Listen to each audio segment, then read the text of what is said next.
Happy Halloween! It is Friday night, and this is your AEW Rampage review for Friday, October 29th, 2021. I am the Bat Monster. You know, it was going to be hard to top that women's match that we had on Dynamite the other night with Serena Deeb and Hikaru Shida in the TBS title tournament. It's the best AEW women's match in forever. And the best match on Wednesday. It was the best match all week that I saw. But Bryan Danielson and Eddie Kingston did just that tonight in their world title Eliminator semifinal match. I heard the hype after the match was taped on Wednesday. I know some people who might be joining us in the chat even were at the show in Boston. They said, man, you got to see this match. You have got to go ahead and make sure you watch Bryan Danielson one-on-one with Eddie Kingston. Those two guys had a banger of a match. So, the hype was real a few weeks ago, and I heard that from people who said, I got to see Pac and Andrade part 2, and they went out there and they killed it, and so did these two tonight. It absolutely lived up to the hype. And then in the main event, we had a trick-or-treat match with Britt Baker and Abadon. Abadon, who, I guess her whole gimmick really fits this time of year. Unfortunately, not exactly the strongest main event. It was not the prettiest match. And, you know, somebody in the chat a little while ago asked, you know, how come they seem to do these matches backwards on Rampage, where they take the big match, the main event, and they usually put it on first? Well, it's because they're taping a lot of television. And so they figure by the end of Rampage, people are going to be completely exhausted. And so if you have a big match, you do that first. That way you can get the crowd when they're still kind of energetic. They didn't have that issue in Boston. The crowd was up for the entire show, but that's the reason they do it. Because they don't want to wait until the very end and everybody's like, yeah, you know, they've been sitting there for so long. So that's why they kind of do things in reverse. On the whole, I enjoyed this show, and I want you all to hit the thumbs up on this video. Hit that thumbs up or else Batman's going to have to go interrogate you. You don't want Batman to interrogate you. Super chats are open. You'll see them popping up on your screen. There is a brand new $15 super chat that I added Solomonster as the mass maniac. So if you would be inclined, that is the new super chat. You'll see all the special donation amounts down below. And for those of us joining on the stream tonight who are channel members, whether it's as a Sound of Superstar or Sound of Legend, I want to make sure you guys are aware of the fact that part 2 of the members only Q&A this week is now up. I was going to wait until tomorrow, but I said, fuck it, we'll get it up a day early.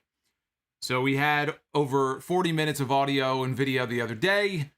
You got another 34 minutes of video today answering your questions.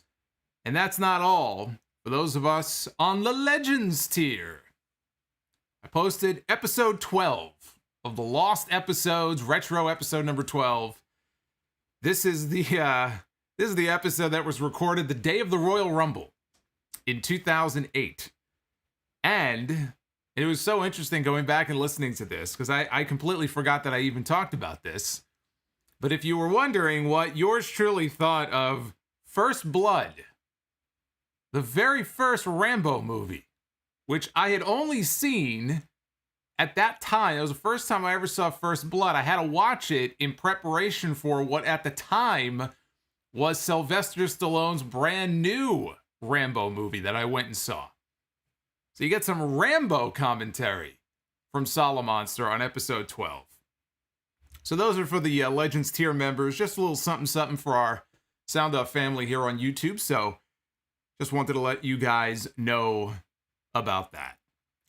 We open with the American Dragon, Bryan Danielson, one-on-one against Eddie Kingston, semifinal round match in the world title Eliminator, with the winner advancing to the finals at Full Gear to meet the winner of the Jon Moxley Orange Cassidy match, which is coming up this week.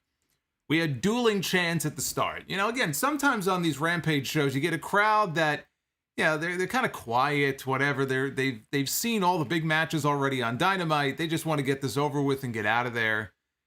But this crowd was amped up for this match. It was split right down the middle. Let's go Mox, or not Mox. I'm thinking of next week. Let's go Bryan. Let's go Eddie. Dueling chants for both guys. Kingston backed him up into the ropes for a hard shot and Danielson caught him with kicks and chops of his own, and Eddie reversed with some machine gun chops, chopping the shit out of this guy. Danielson's chest looked like raw lunch meat from school. It was the broken blood vessels and everything. Danielson, his chest took a beating in this match. He came back with a flying clothesline, corner drop kick, and Eddie rolls out to the floor, and he's very frustrated. And this is a theme that would continue even after the end of the match. And I'm going to talk about it here because I think it might be leading to something very cool. But Eddie is very frustrated. He's throwing a chair around outside. You can't figure this guy out. Back inside, Danielson starts working over Kingston's arm. They have a headbutt exchange. Eddie hits a flying drop kick. Got a nice reaction. So they go to break, and they come back. Kingston was in control. Bryan starts firing back, and Eddie, to cut this guy off, thumbs him right in the eye. Nice old school heel move there. Kingston ends up out on the floor. Danielson is on the apron. He's running off the apron. He's going to do a running knee off the apron. And as he comes off, he gets caught with a forearm on the way down. And Kingston hits a Saido suplex on the floor. They teased the count out. It was a great count out tease here. Bryan got up. He was about to get back in the ring at 8. Then he collapsed back to the floor. Excalibur said, "Oh my God, this is going to be it. This is going to be over." Of course, Bryan got back into the ring at the last second. And eats another Saido suplex. So he was targeting the neck. Was Eddie Kingston here. Only got a near fall out of it. More chops to the chest, and Danielson's, again, his chest looked just completely brutalized here.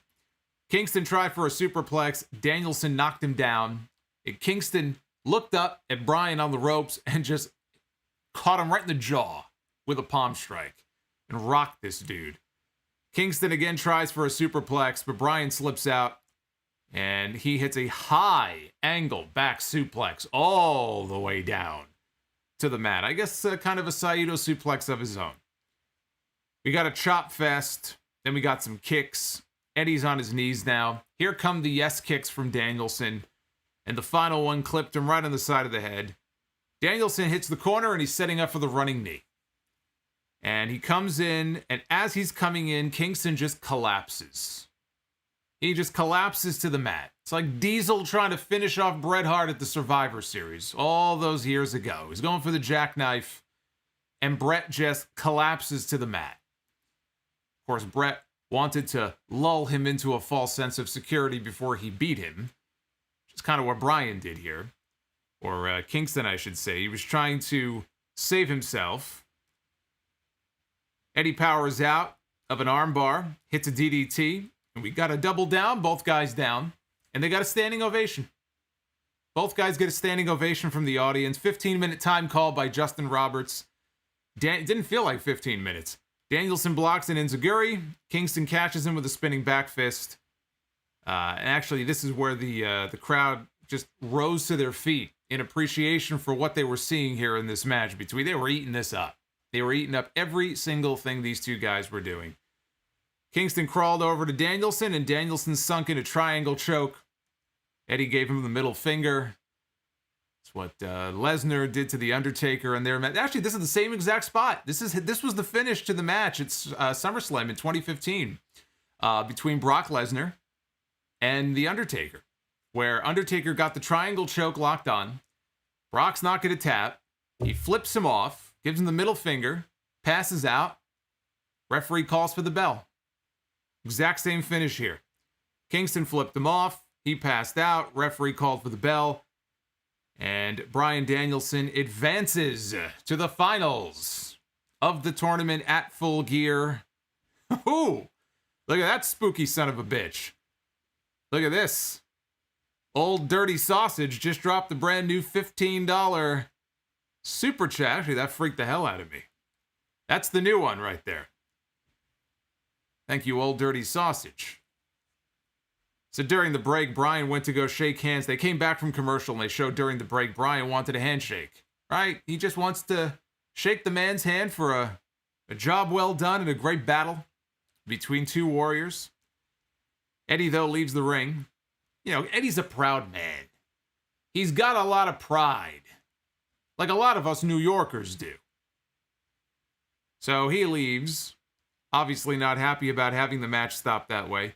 This was a fantastic professional wrestling match.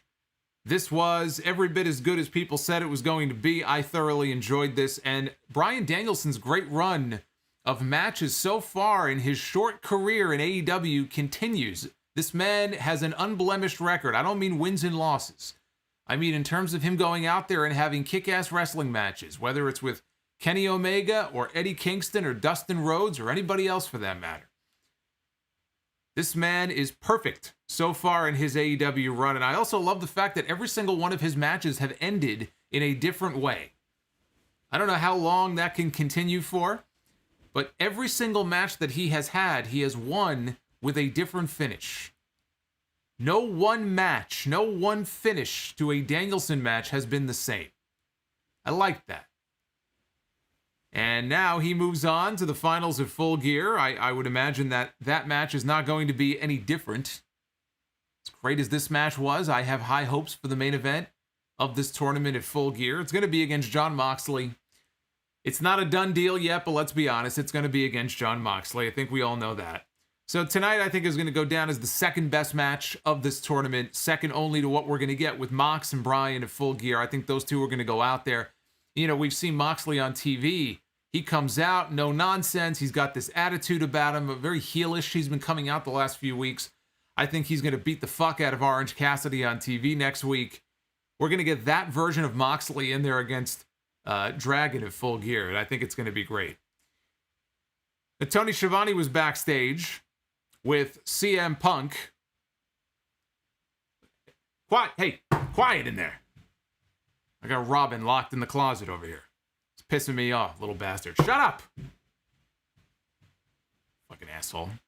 So Tony Schiavone was backstage with CM Punk.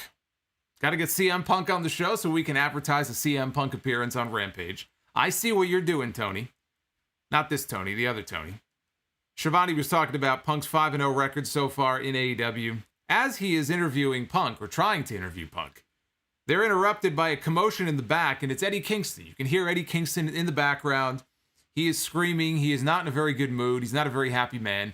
He is not happy with the way that his match ended with Bryan Danielson. And Punk can't concentrate on his promo. What's going on? Kingston comes over. He thinks that Punk has a smile on his face.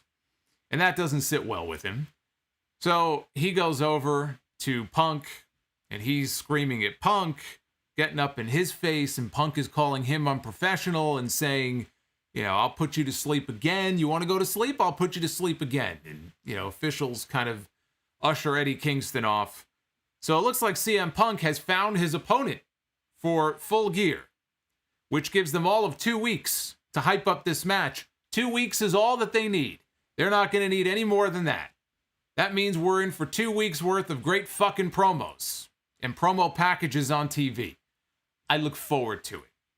As great as Danielson and Eddie were tonight in the ring, maybe they will end up having the better actual match. But I think in terms of building to the match, Punk and Eddie Kingston is going to be great.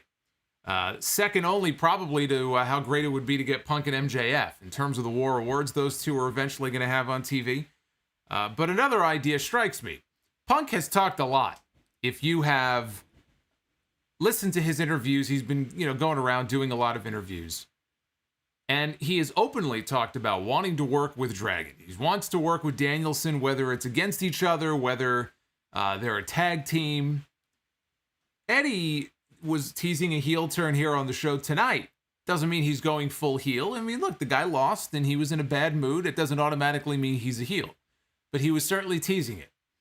And there's been a lot of talk about the possibility of Jon Moxley also going heel.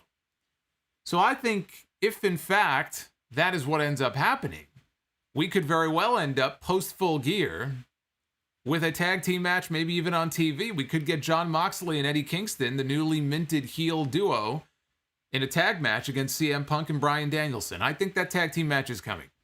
So as much as I am looking forward to the one-on-one match with Punk and Eddie, and for that matter, Danielson and Moxley at the pay-per-view, that tag match, I think, is going to be pretty cool too. But I think that's where we're headed. So now we had Dante Martin. One-on-one against Matt Seidel, round 3. I believe Seidel won the first 2 battles between them. Of course, Lio Rush was out there in Dante's corner. This was supposed to be a tag team match. It was going to be Dante Martin and Lio Rush making his in-ring debut against Matt and Mike Seidel. They said on Dynamite Wednesday that Mike was injured. I don't know if that's a legitimate injury. I believe it's a storyline injury because I think Mike Seidel is wrestling independent dates. So I don't I don't know what the storyline is exactly if he's not hurt. But anyway, we did not get that tag team match. Seidel tried a snapmare on Martin. Martin, though, landed on his feet. After some back and forth between the two of them, Dante hit a springboard shotgun dropkick off the top that sent Seidel out to the floor, and Dante followed that up with a springboard moonsault to the floor. Show went to picture-in-picture at that point. It's always fun to watch Dante Martin fly around. It's like a Ricochet match. I call it a video game match because the guy's flying around all over the place. You can't even keep track of what he's doing, but he does things that, you know, a human being should not be able to do. He's a lot of fun to watch. Come back from break. Dante hits a standing double foot stomp to the chest for a near fall. From a standing position. Got some height on that. He gets caught on the top rope by Seidel. Seidel catches him with a top rope Rana, takes him all the way over down to the mat. And Dante got a crucifix for a near fall. Seidel went for the lightning spiral, but Martin flipped through it and landed on his feet. And Martin came off the top rope with a double jump moonsault off the ropes. Again, I don't know how he pulls that off. Takes some great balance on his part to do the double jump off the ropes. Beautiful moonsault. He lands it. 1, 2, 3, and Dante Martin finally picks up the win. This pleased Lio Rush. He was very happy to see his man pick up the win here. This was enjoyable for what it was. I thought this was good. I like the fact that Dante Martin's been getting a lot of TV time. You know, Daniel Garcia also is another one. He's gotten a lot of TV time. These are some of the young names that they're building up here on the AEW roster. And they've used Rampage, I think, even more than Dynamite to spotlight some of the younger guys, which is kind of what I figured they would use Rampage for. Yeah, I figured after a while it would kind of settle into this pattern where they'll put some of the younger, less established guys on TV. You put one big main event on the show each week. That seems to be the formula for the Friday show. Mark Henry was back. He's been missing the last couple of weeks. They took him off commentary. He didn't do his usual backstage interview gig last week. So Mark Henry was back, and he was doing his split screen before the main event interview with Britt Baker and Abadon. He asked Abadon a question, and Abadon just squealed and puked up blood. Give that woman a COVID test. The main event was Britt Baker against Abadon, non-title, in a trick or treat match. If this were WWE, they would call it a trick or street fight. Who is this? This is Jeffrey dropping $15 with the brand new $15 super chat. I call that the Myers super chat. Batman against Michael Myers. That would be an interesting match. I'm a Michael Myers guy. Although I guess I'm a Batman guy tonight. There you go. I am the Bat. Main event was also no disqualification. Stipulation is that if Abadon wins, she earns a future Women's World Championship match. Abadon, at the beginning, screamed at Britt Baker, and she got scared and retreated into the corner. She kicked Britt, hit a stunner, and Baker went outside to the floor. Jamie Hayter was out there, Rebel was out there, and they fished out a table from underneath the ring and a chair. Abadon was just standing in the ring during all of this. They threw to the final commercial break of the night. We come back from break. Abadon hits a running senton onto Britt Baker, who had a chair placed over her body. Abadon dragged Baker out onto the apron, and she was trying to do a maneuver off the apron. There was a table before the break that the heels had pulled out. Well, the table was set up outside the ring. Abadon was trying to go for something, but Britt Baker got a swinging neck breaker off the apron. The problem is the table did not break. The table didn't get the memo. So the women bounced. They slid off the table. We had an I am the table moment here on Rampage. Britt Baker doing her best Sabu impression. She was determined to break this fucker no matter what. Picks up Abadon, tries to suplex her onto the table, and the table barely bent. The table again did not break. So they gave up, and Abadon, a short time later, grabbed a small sack. Someone's sack. From underneath the ring, and she brought the sack inside, and the sack was full of thumbtacks. She spread them out all over the mat. Abadon gives Britt Baker... Actually, she tried to go for some kind of move, and it got countered, but then Abadon hits a rock bottom. And Britt Baker, much as she did in her lights-out match earlier this year against Thunder Rosa, she ended up rolling around in the tacks. She took a rock bottom onto thumbtacks. And Abadon went for the pin, but Britt kicked out at 2.5. Jamie Hayter slid a chair into the ring to Britt, who just threw it right in Abadon's face. And then she placed Abadon's neck in the chair and curb stomped the chair. Abadon no-sold it and sat up. Baker grabbed a fistful of thumbtacks, placed them in Abadon's mouth, and then delivered a super kick right to the jaw. Baker got the glove. She went to apply lockjaw, but Abadon bit her fingers. Countered her way out of it.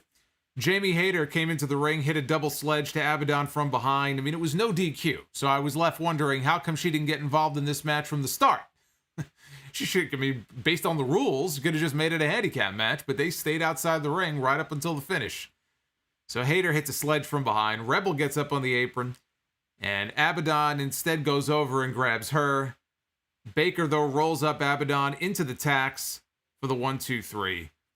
It wasn't pretty, and I am not a fan of using thumbtacks in a throwaway match like this on TV, which is what this was.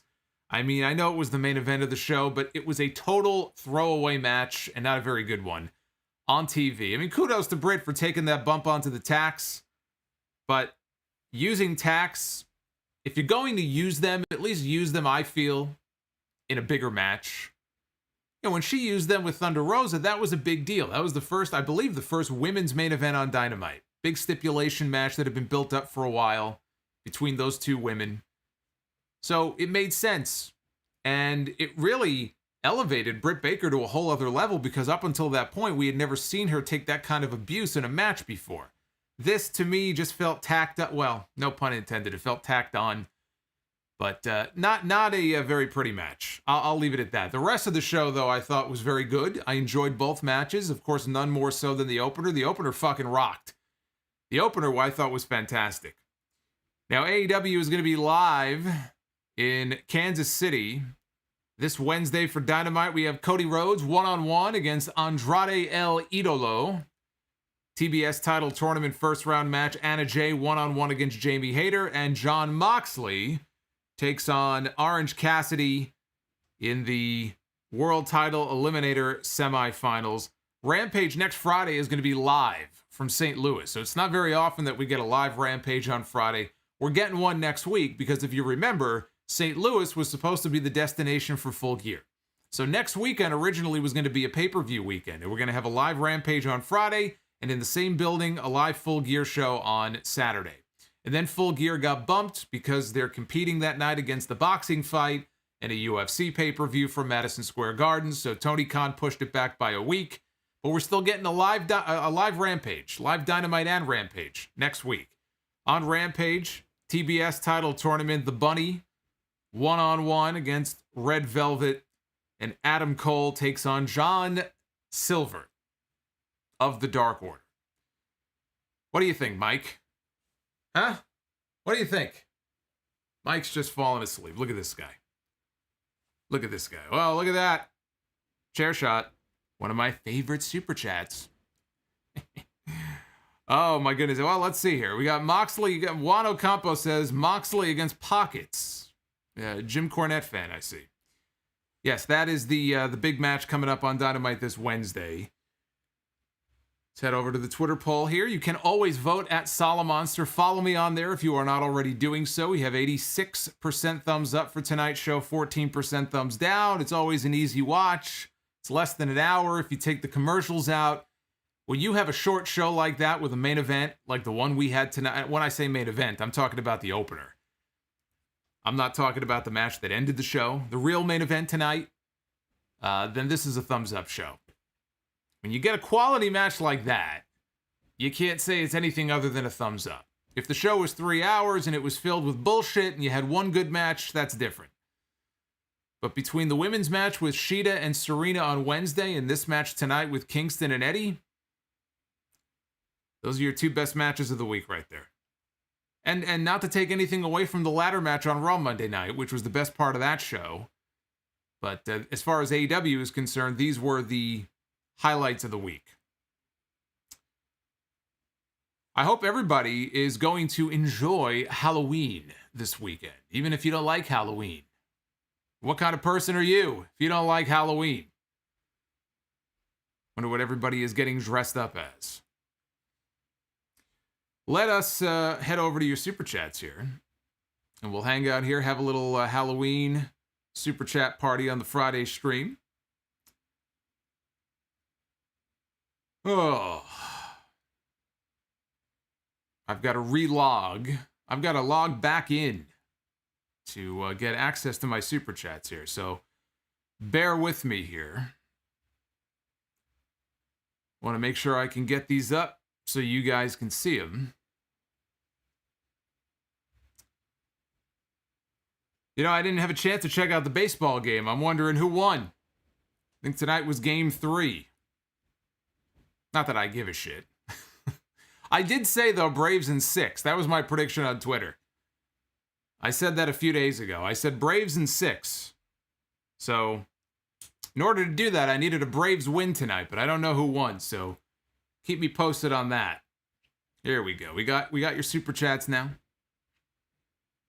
Braves? All right. I'm hearing the Braves had a good night. I don't know if the game's over or not. The game might still be on. I have no idea. Or at least the Braves are in the lead from what I'm seeing. All right, Super Chat time. Halloween theme Spooky Chats. Credit to Steve Mello for the great artwork as always. He is the maestro of all things here, Solomonster, on this channel when it comes to graphics and all the visuals that you see. Getting very festive. Dry Chicken Without Flavor was not able to stay with us tonight, but he wanted to drop a super chat. So if he watches this on the download or the archive, thank you to him. Happy Halloween, he says. Manny D, respect to the Solomonster. Well, thank you, Manny. Respect to you as well. Naef Al-Safar, dropping 1999 here on a Friday night. And another 5 saying, my wife has been sick all week. Happy to be back on your stream. And as I said to you in the chat, I hope your wife feels better. Hopefully it's nothing too serious. Nothing that the Cape Crusader, unfortunately, can do anything to help with, but hopefully she'll be feeling better in no time. Joshua Carlos, Ocean Man. Kingston Punk promos would be amazing. Match at Full Gear. That's exactly what we're getting. And again, I think we're going to get a tag match on TV at some point. If they really do go, not even full heel. They don't even really have to go full heel, I don't think. But if Kingston and, Moxley kind of are acting heelish, I think it does lead to a tag team match on TV. Again, they're probably going to have some kind of special Winter is Coming type show in December on TNT. It could be there. You could have Punk and Bryan tag team partners for the first time in I don't even know how many years. I think that would be a nice attraction for a big episode of Dynamite. Joshua says, I'm convinced Dante Martin is a living video game character. Also, can you name your favorite Friday the 13th films? Always had a soft spot for Part 6. I have 2, actually. Part 6 is one of my favorites of the series. I've always said Part 3, where he gets the mask, is my favorite. That also has the ridiculous eyeball kill where the eyeball pops in. See, it was Friday the 13th 3D. So if you saw it in 3D, the idea is when the eyeball comes out of you, if you got your spiffy glasses on, it looks like it's coming towards you. It still looks ridiculous, though. But I think part 3 is my favorite. Actually might go part 3, part 6. Then you throw part 4 in there. Part 5 is trash. We don't need to talk about part 5. Tuxedo T Servo, Kingston Punk just on promo potential alone. But that was the start of Eddie going heel. Do they need both Eddie and Mox heel? Eddie still gets pops. We're going to have to wait and see if it's full-on heel or not. I don't know that they have to go full heel to get to that match that I just talked about.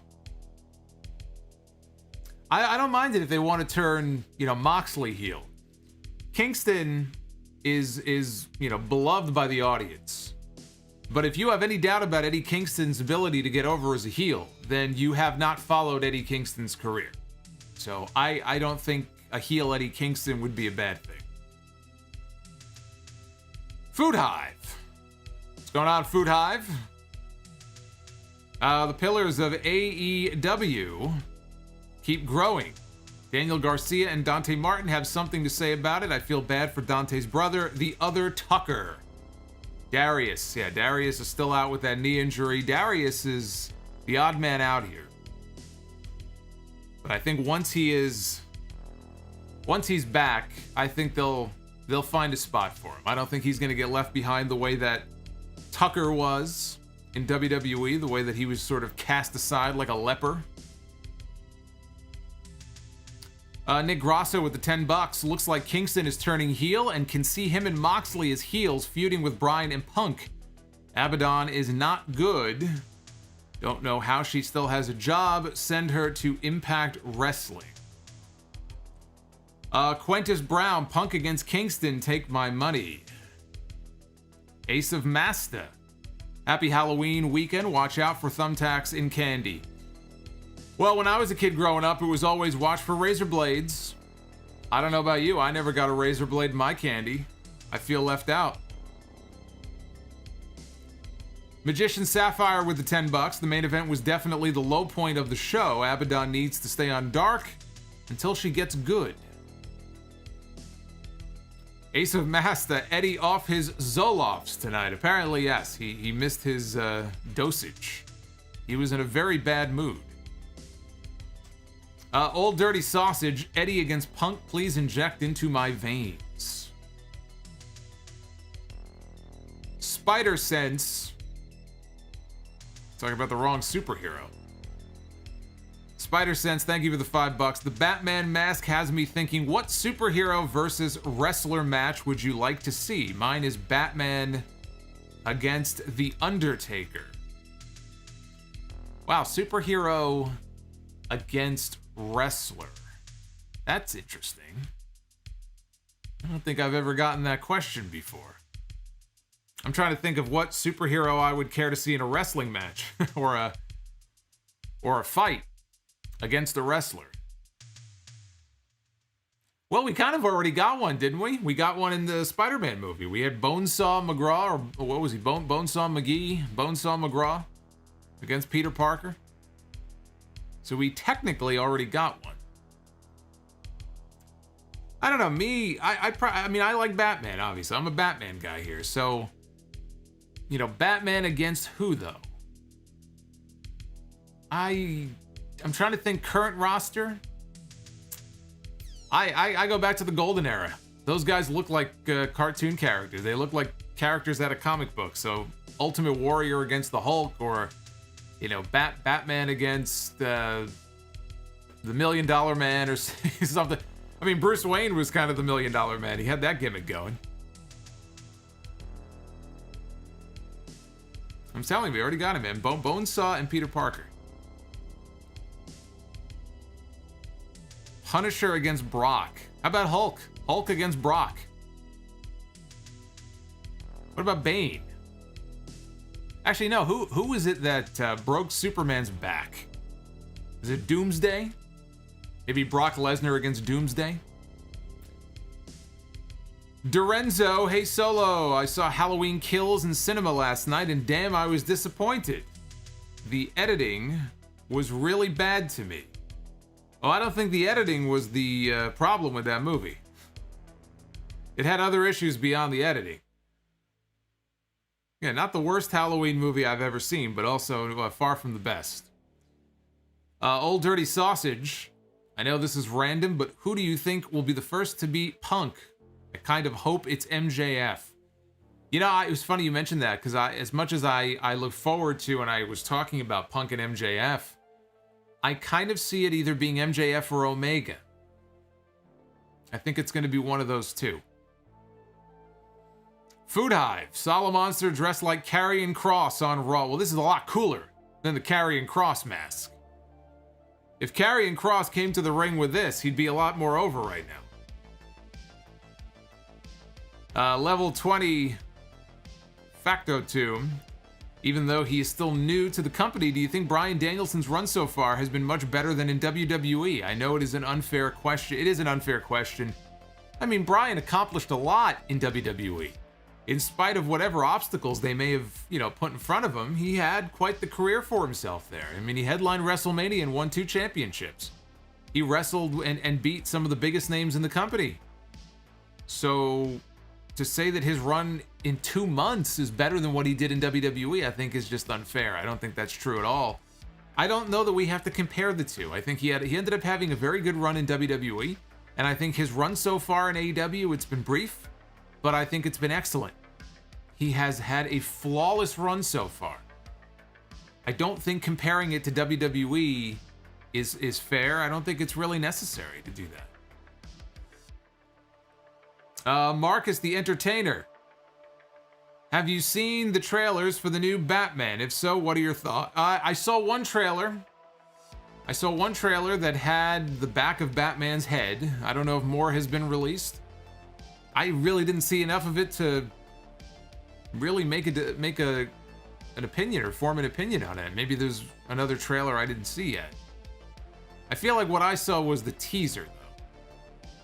So maybe I'm just behind on the trailers. EJ Slemp, we all know your favorite horror slashers, but what about your favorite horror monsters? I love slasher movies, but I think monster movies are better. It's one of the reasons I love Cloverfield. I love the whole Cloverfield marketing campaign leading up to the first movie got me hooked on the idea of this giant monster just stampeding over New York. I live in New York, so when I saw that movie for the first time, I'm like, oh, I know that place. I'm in the city every day. It just hit differently. When you see him on the Brooklyn Bridge, big tail comes down. Yeah, I like monster movies too. I was never really a big King Kong or Godzilla guy, but, Cloverfield and, I don't know, would The Blob be considered a monster? I guess it would be, right? Would that be a monster movie? The Blob, The Thing? Those are more the kind of movies that I tend to like. Jeffrey Hall, they need to push Mike Seidel. Well, Mike Seidel is apparently storyline injured, so they can't really do anything with him if he's not on TV. Hulkling93, I've always felt a real submission. Oh, one of our new super chats. Look at that. Stay Puft Marshmallow Man. Boy, did that drive a lot of people crazy on Wednesday. Ooh, a lot of angry people. A lot of angry people. But Hulkling says, I've always felt a real submission specialist could win with several holds, not just one, that being their finisher. I love that Bryan is showcasing that. It's one of the things I love about his run so far. He won his match over Nick Jackson a few weeks ago with the cattle mutilation. Where usually the cattle mutilation would be a setup move. So he's, again, won every single one of his matches in different ways. It's one of the things that I've really come to appreciate about his matches so far, is that there's nothing really repetitive. I mean, the kicks and the chops, those get repetitive. But I think as far as building to a big finish, we haven't seen any repetitive finishes so far. It's like he's trying to go out of his way to come up with creative ways to end each of his matches. I'd like to see more people do that. Jason Case with the $5 super chat. What is your top 3 Friday the 13th movies? Jason X is my favorite, and I believe it is very underrated. Jason X is good in... It's good in a weird way. It's not a good movie. It's not a good movie. But it has probably my favorite kill of the entire franchise. So how do you reconcile that? How do you reconcile one of the worst Jason movies with the fact that it has the best kill of the entire series? The what was it? The nitrous oh my god, I forgot what it's called. You know what, the face freeze. If you saw the movie, you know what I'm thinking. I forgot the name of the chemical. So, I don't hate the movie. It's one of my guilty pleasure movies. Jason X is one of my guilty pleasures. I don't want to sit here and try to convince you that Jason in space was a great idea, because again, it was not. But I still maintain it has the best kill of the entire series. Hit that like button, by the way. Let's get those likes up if we can here on the stream. Liquid nitrogen, thank you. That's what I was thinking of, liquid nitrogen. Joseph Brooks. By the way, I think they did a Mythbusters on that once. I believe they did a Mythbusters on whether or not that would actually happen if you put someone's face in liquid nitrogen, if you could just smash it into a million pieces like that. The answer is no, by the way. Joseph, buy, rent, or sell on which of these heel runs was far too short, but still great in that short period of time? Shawn Michaels in 2005, Batista in 2010, or Hollywood Rock? Boy, you know, all of those were way too short. You know, Hollywood Rock was so great, and there were still a lot of, I think, great potential matches left for him. I probably would go Hollywood Rock, and then Shawn, and then Batista. So that would be my buy, rent, and sell order. Andy Jonathan. What's going on, Andy? Andy. You make me think of Child's Play.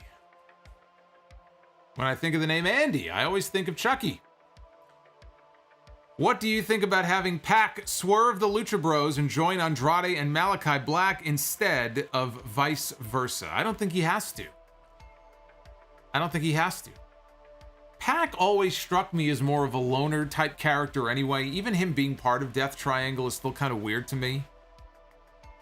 So, I see Random just joined the stream here.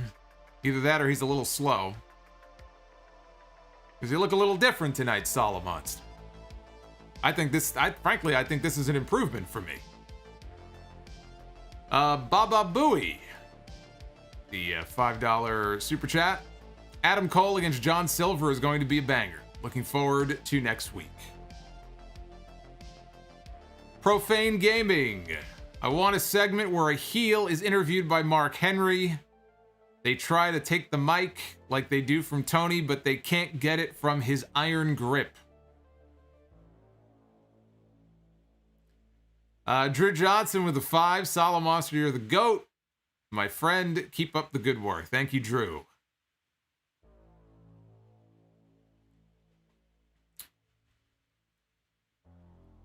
Ojali Burgos.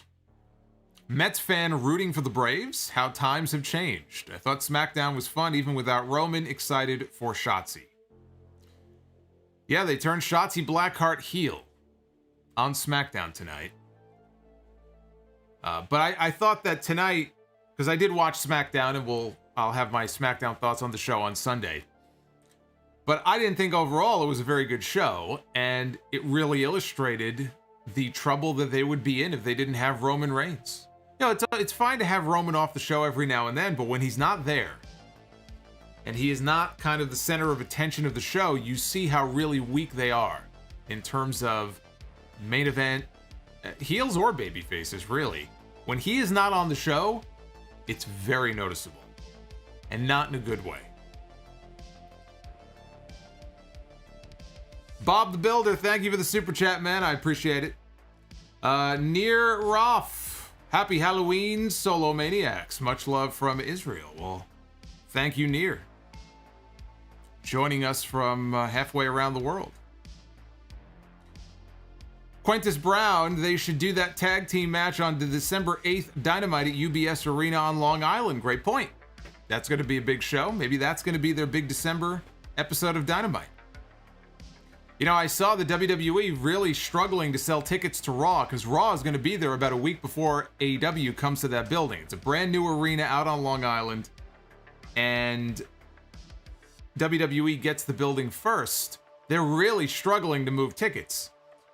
So even though it's a Monday Night Raw, they added Roman Reigns to that show. And I guess that hasn't really helped too much. And so now I saw today they're doing a 2-for-1 deal where you buy one ticket, you get one free. They're really trying to get people into that building, and they are not having a lot of luck. And meanwhile, AEW, I think, has sold somewhere in the range of 7 or 8, maybe close to 9,000 tickets already for the show. Well, you know, to do that in the New York market, which was always, you know, kind of WWE country, is quite the black eye for WWE. Alex Jimenez dropping $5.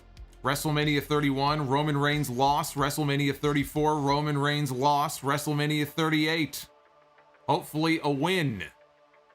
By the way, Danielson versus Cole, please. You'll get it. It's coming. Bryan Danielson and Adam Cole is coming. You just got to be patient. O'Jolly dropping another $5. Also, what is your favorite You People promo from WWE? And may you please do a You People promo as Tony D'Angelo. A You People promo. I mean, are we just talking about promos where they heel on the fans? I don't know, Becky Lynch tried that a few years ago when they really wanted her to go heel, and it kind of backfired. Didn't really work. I don't know. I mean, I don't really think of any particular You People promo. I mean, if Tony D'Angelo was doing it, he'd be like, you people don't understand the business that I'm in. We work hard. I got a lot of cousins out there making collections, offering protection down at the Bing.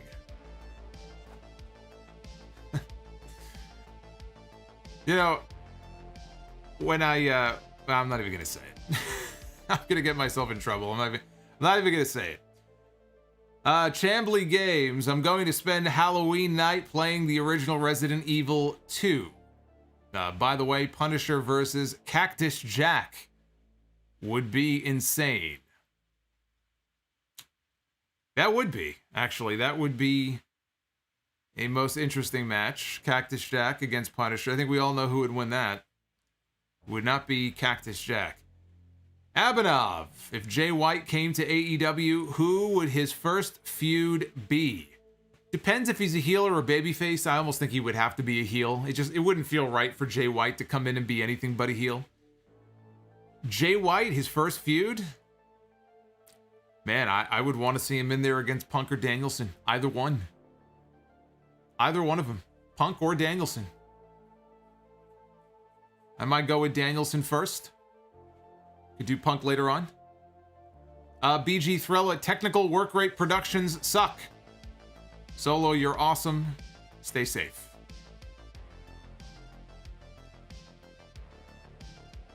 Marcus the Entertainer. What if Austin and Brett had a rematch at WrestleMania 14? I've always said if Brett didn't leave, if Brett didn't get screwed over the way he was in Montreal, and they kept the championship on him, it would have been Brett doing the honors for Steve Austin at WrestleMania 14, because he never did. In the matches they had, you know, Austin never did get that pinfall win over Brett. I think Brett would have done the honors for Austin and put him over in the main event in Boston at WrestleMania that year. EJ Slemp, what is your favorite Stephen King movie? You've probably shared it before, but I can't remember. Christine is one that doesn't get talked about enough. I know the whole premise of it is ridiculous, but Christine is one that really stands out to me. Cat's Eye. Was Cat's Eye Stephen King? I feel like it was. I always liked Cat's Eye. It's a whole bunch of different stories in one. Back when, you know, James Woods could actually find work. I mean, those are the ones that I kind of like the most. Yeah, you know, I might go with those. I'm sure I'm forgetting a few. I'm more of a John Carpenter guy, honestly, than Stephen King. So, you know, you mentioned The Shining and stuff like that. I know there are certain classics, but I'm not as big of a fan of those. Or, you know, Cujo, as somebody mentioned. I'm not as much a fan of those as some other people are. Cat's Eye was Stephen King. Yeah, Cat's Eye is a favorite of mine. I like Cat's Eye. Ryan Spies. Apparently Abadon was legit in gimmick the entire Jericho cruise. Gotta respect the commitment to the gimmick. Wow. Well, I was in full gimmick on the cruise last year. Do I not get any credit? Even though the cowardly Cassidy was on the cruise this year, but not last year, because he knew I was on the cruise last year. Coward.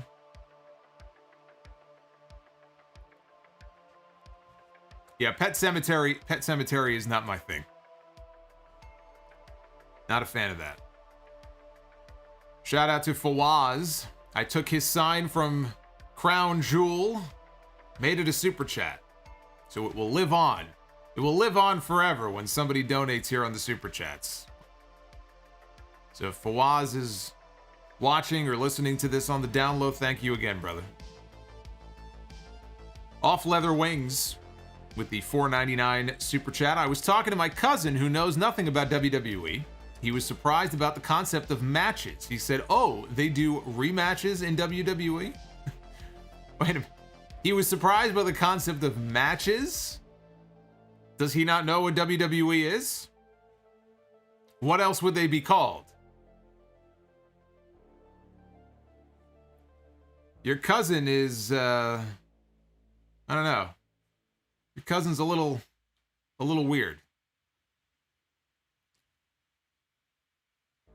You know, people are mentioning Shawshank Redemption, and I had forgotten that he was, you know, his connection to that. I love Shawshank. Shawshank's a great movie. I'm thinking more in terms of like horror, though. Horror, thriller. Although I guess you could say crawling through a tunnel of shit is kind of the thing of nightmares. But he crawled through a tunnel of shit to his freedom. So in the end, it was actually a happy story. Hulkling93 with the $5 super chat. To piggyback on your point about Bryan's ever-changing finishes, it reminds me of how Brett always wanted to come up with different finishes. One of the things I love the most about the King of the Ring pay-per-view in 1993, my all-time favorite pay-per-view. And Brett won 3 matches that night. Every single one of those matches, he won with a different move. Now, that was not his idea. Because he mentioned that in his book. He said Pat Patterson told him, don't win any of your matches with the sharpshooter. And I don't even think he knew why. He's like, okay, it's kind of weird. So he had to go come up with like a different finish for every single one of those matches. But I think it actually made it better. You know, because every match had its own distinct identity. The second round match against Kurt Hennig was the best of the bunch, but every one of those matches ended in a different way. They all ended via pinfall. EJ, how about Captain America against Kevin Owens? It's kind of random. I don't know. Is there Kevin Owens against Captain America? Is that like USA against Canada? Is that what we're doing here? Oh God, Misery. Yeah, now you guys are really jogging my memory here. Misery, also an excellent movie. I saw Misery on Broadway a few years ago. It was very good. Drew Johnson, who's ready for story time with Adam Cole, baby? I'm always ready for a good story. Quintus Brown, did you hear Moose's promo from Impact yesterday? I did not. I did not see this week's episode of Impact. I did hear that he cut a promo. I did not hear it. I did not see it, so I cannot comment on it. Although, I did see a tweet from Moose, who I guess was kind of going out of character for a second and said, look, I understand a lot of people are upset about what I said in the promo, but please stop sending me racist, horrible messages. I guess a bunch of fucking idiots were messaging racist shit and just dumb comments to him because people are fucking morons. So that's kind of shitty. Lakers Pats, do you wear pants while doing the streams? I will leave that up to your imagination about what I'm wearing. Would Batman wear pants? He was at the Batcave. Ace of Master Orange fears Solomonster. Yes, he does. Boots. Joker watch along with the Solomonster. What say you? I'm not sold on this whole watch along concept.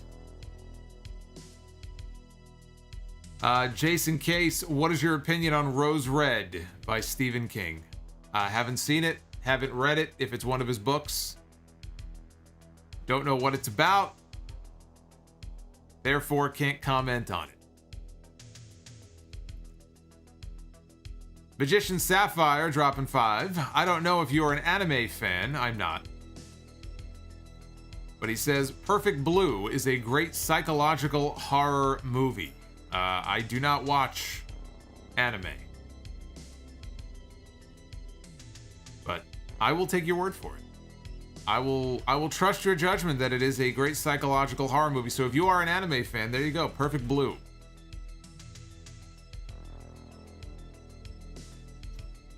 Perfect Blue. And I think we're all caught up on your messages. Yes, indeed. Dudeless Maximus says, thanks for all your content. Been listening since 2008. Holy shit. He's one of our longtime diehards. Thank you, brother. Thank you for sticking with me.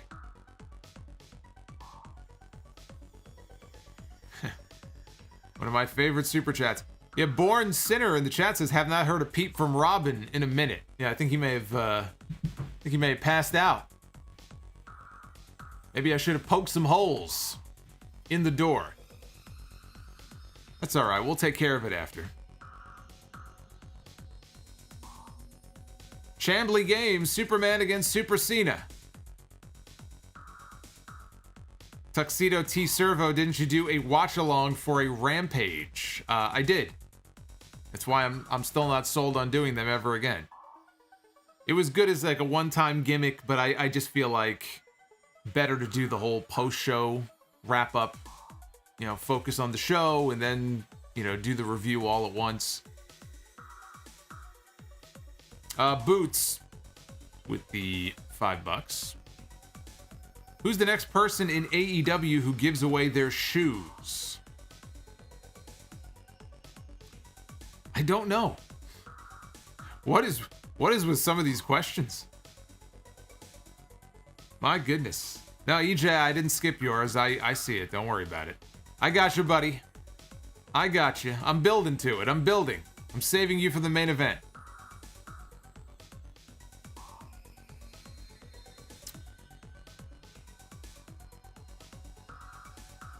Look at this. Now he's shouting at me. Now I'm really not going to read it. Angel Martinez, thank you for the sub. Welcome to the channel. EJ says, have you ever seen In the Mouth of Madness? I hear it is John Carpenter's most polarizing movie. I just saw In the Mouth of Madness for the first time about 6 months ago. I was not really a fan of it. It was not terrible, but I had heard that it was one of his better, maybe even one of his best movies. I didn't feel that way when it was over.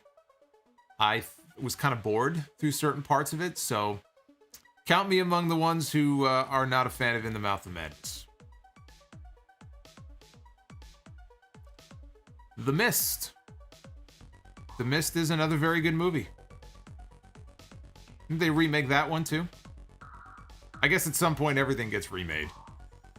I mean, even the movie that Carpenter did, The Thing, in '82, even that wasn't the first Thing movie that there was. Although I think it was the best.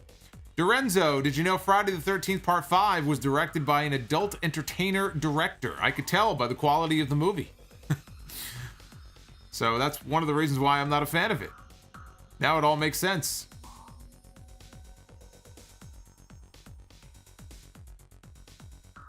Paul Heyman. With Kevin Steen's contract coming up, much like Adam Cole, is this yet another semen mess? Come on now.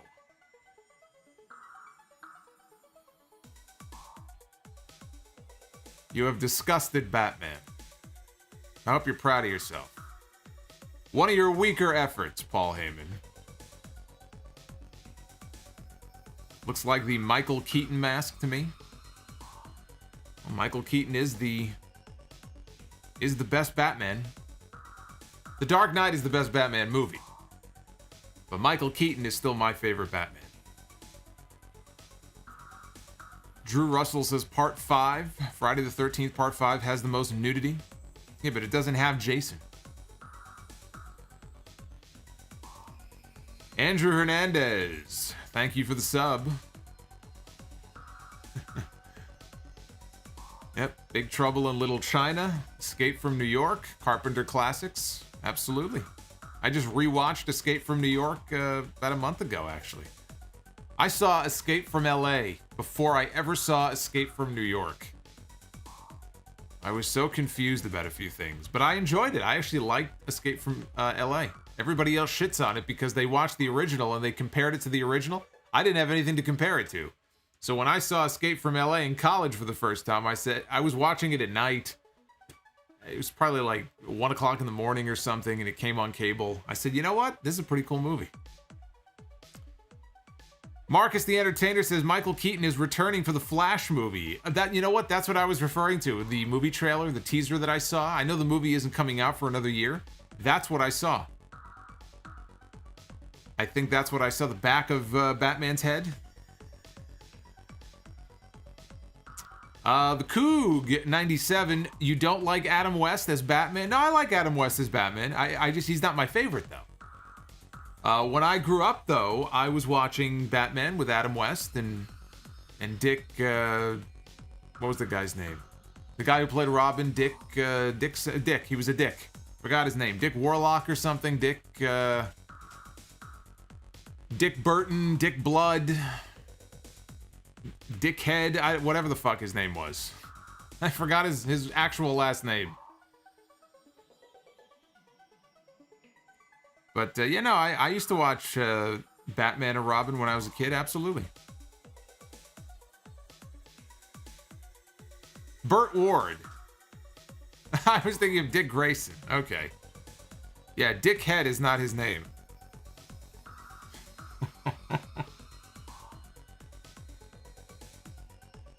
Although Dickhead would be funnier.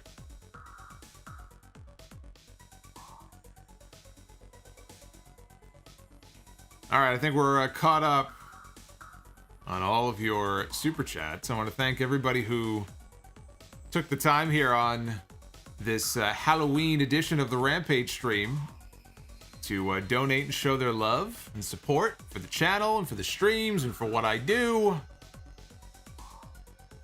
It means a lot to me. And I am going to scoot on over to the Twitter poll one more time. That is where things stand. Again, at Solomonster. Please follow me on there. And we are going to be the booker right after I read this super chat here from Marcus the Entertainer, who wants to keep me around for another few seconds. Marcus wants to keep me around. There is an entire new Batman movie with 2 full-length trailers. It's like Batman meets 7. The Riddler is the villain. Okay, I did not see those trailers yet. That's what that person was asking me about earlier, so I'm going to have to check those out.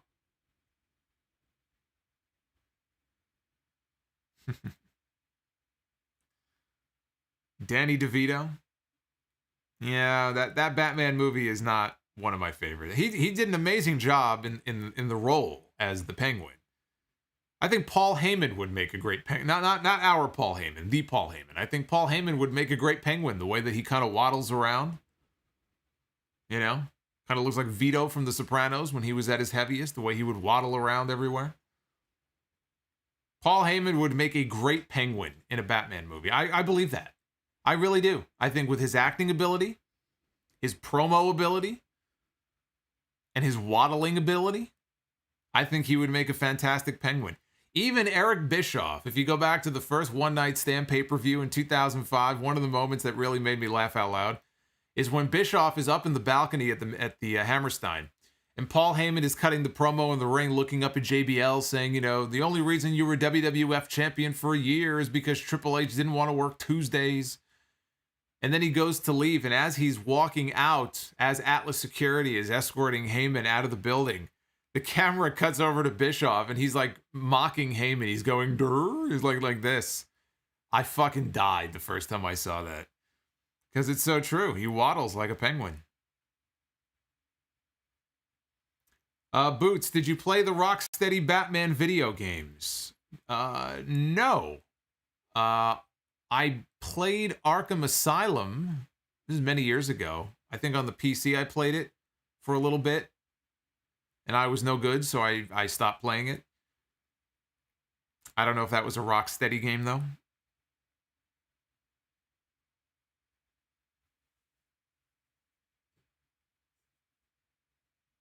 Bischoff would make a good Riddler. And Paul Heyman would make a great Lex Luthor. Nah, I say Penguin before Lex Luthor. Matt Riddle should be the Riddler, bro, says Lakers Pats.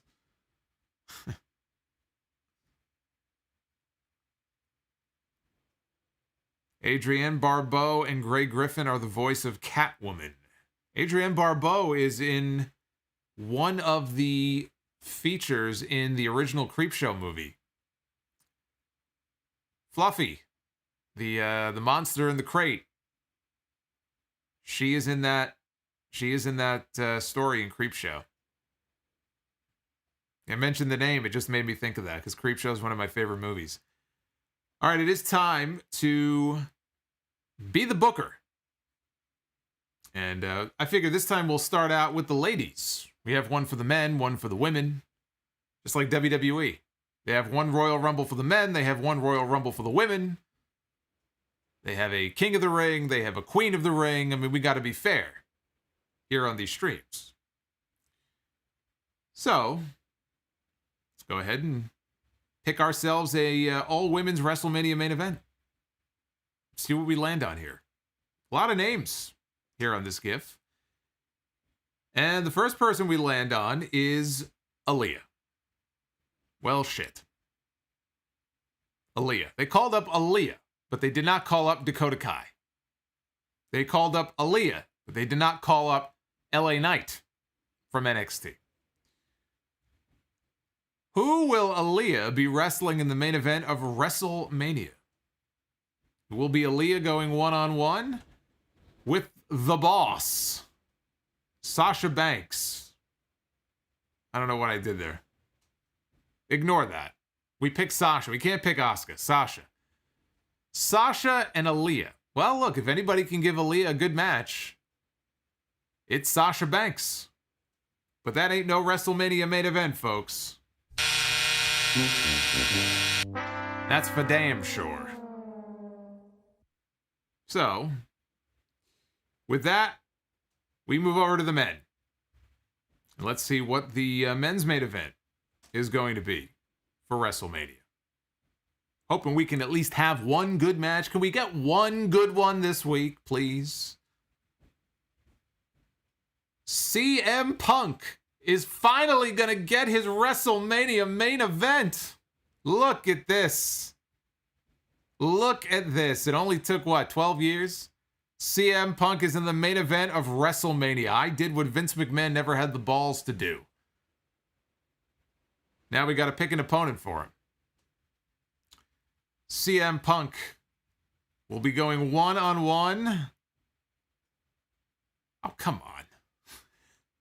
Come on. CM Punk against Elias. But wait. Elias has been attacked by the Batman. And now he is being replaced. And I'm not putting Elias in the WrestleMania main event. You can get the fuck out of here with that. So now he's been injured. And who will be taking Elias's place at WrestleMania against CM Punk? It will be the Hurricane. You know what? Fuck this shit. I give up. Enough of this crap. I can't. I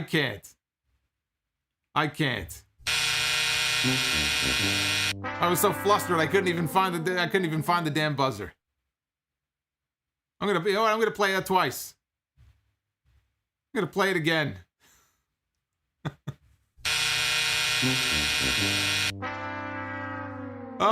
CM Punk against Elias or CM Punk against the Hurricane? Which one is worse? All due respect to the Hurricane, but neither of those are WrestleMania main events, so. Well, that was a fail on the men's side and the women's side. Boy. It's a good thing I'm not booking the territory. I'd book it right into bankruptcy. Failed cash-in, yeah. That was a failed cash-in, all right. Well, look, they can't all be winners. I mean, look at Hurricane in that mask. He looks absolutely ridiculous. I can't take him seriously in that mask. Who wears a mask like that? I mean, really. Looks ridiculous. Dr. NXT Scorpio. Irony is never dead here on this stream. Rather watch Jason X than those two main events. That's a great point. I would rather watch Jason in space than watch either of those main events. I think somebody in the chat just compared me to Jim Herd. How dare you? Jim Herd is the one who came up with the ding-dongs. Can't pin their shoulders to the mat because they have... Or maybe that was a different team. The one that with the hunchbacks. You can't pin the hunchbacks because you can't pin their shoulders to the mat so they can never be beaten. Then you had the ding-dongs who wanted to turn Ric Flair into Spartacus. You're saying I'm worse than that? I take that as a great insult.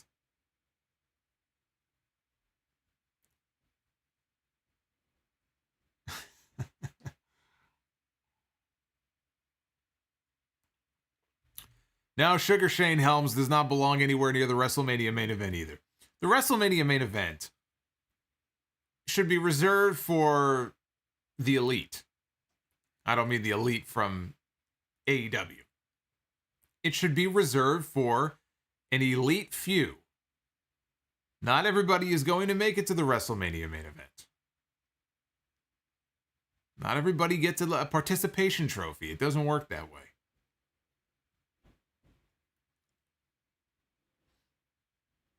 Quintus, those aren't even Raw main events, man. You're giving them far too much credit. Those aren't main event. Maybe the main events on your local bumblefuck independent show, but they're not by any means even a Monday Night Raw main event.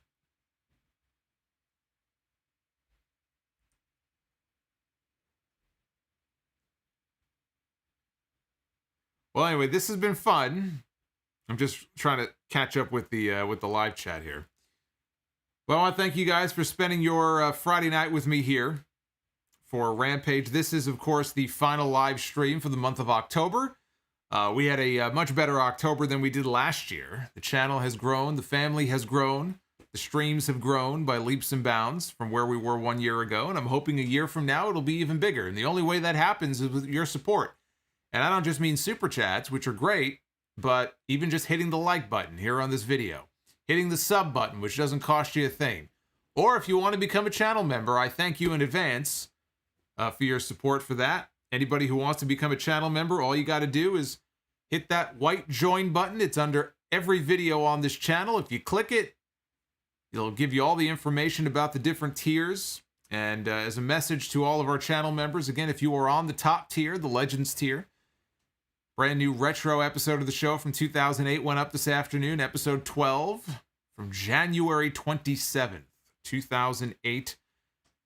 The reason you see Mike Adamle in that graphic is because we talk about Mike Adamle starting with WWE. And as I went back and I listened to it, my God, the excitement in my voice. If only I knew what was yet to come with Mike Adamle. I sounded so innocent back then. So naive and so innocent. If only I knew. So a lot of really interesting things. Bobby Lashley's surprise exit from WWE also took place around that time, and I talked about that too. And part 2 of the members-only Q&A. So anybody who submitted a question in the thread I put up earlier this week, I have answered all of them, unless they came in late. I answered all of them in 2 parts, well over an hour. Part 2 went up this afternoon, so some new content for our channel members and more to come in the weeks ahead. So I will be back with you on Wednesday. Same bat time, same bat channel. Although I may not have the mask on at that point. Although I do think it's an improved look for me, I must say. Maybe I'll wear my mask for good. Maybe I'll wear it all the time. Like Carmella with that stupid glitter mask that she's been wearing on SmackDown, right? This will be my new mask. I am vengeance. I am night. I am the night. I am Bat Solomonster. Yeah, I see the bat signal. It's reflected off the wall here. Someone's raising the bat signal. I'm gonna have to go out and I guess save somebody, but it's raining outside, so fuck them. They're on their own. I'm not going out in the rain and getting wet. So you can flash the bat sign all you want to. I'm going to bed. Me and Michael here. Me and my there he is. Me and my boy Mike. We're going to go watch a little bit of TV, get caught up on some baseball. Whatever I missed tonight. See who won. Everybody said the Braves won. I guess the Braves won tonight. But no, same bat time, same bat channel on Wednesday for the Dynamite stream. I am very excited. 2 weeks from tonight, there will be no Rampage stream. And the reason there will be no Rampage stream in 2 weeks is because that is the return of House of Glory. And for the first time in 2 years, I'm going to be back on commentary, and I'm very much looking forward to it. We have a big main event, the Amazing Red one-on-one against Will Ospreay, the uncrowned IWGP Heavyweight Champion, coming to New York. And actually, it's a pretty loaded card. A lot of other names in the card as well. Rocky Romero is going to be joining us that night. A lot of good stuff planned.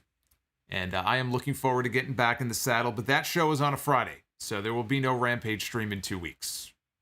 November 12th. Just be aware of that. All right, guys. Be well. Stay safe. Enjoy your Halloween, whatever your Halloween plans are. And I will see you back here for the Dynamite stream on Wednesday night. Check out episode 728 coming up on Sunday. Going to have a lot more on Ring of Honor and the other news and notes of the week. Until then, take care, guys.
Ha ha ha ha ha!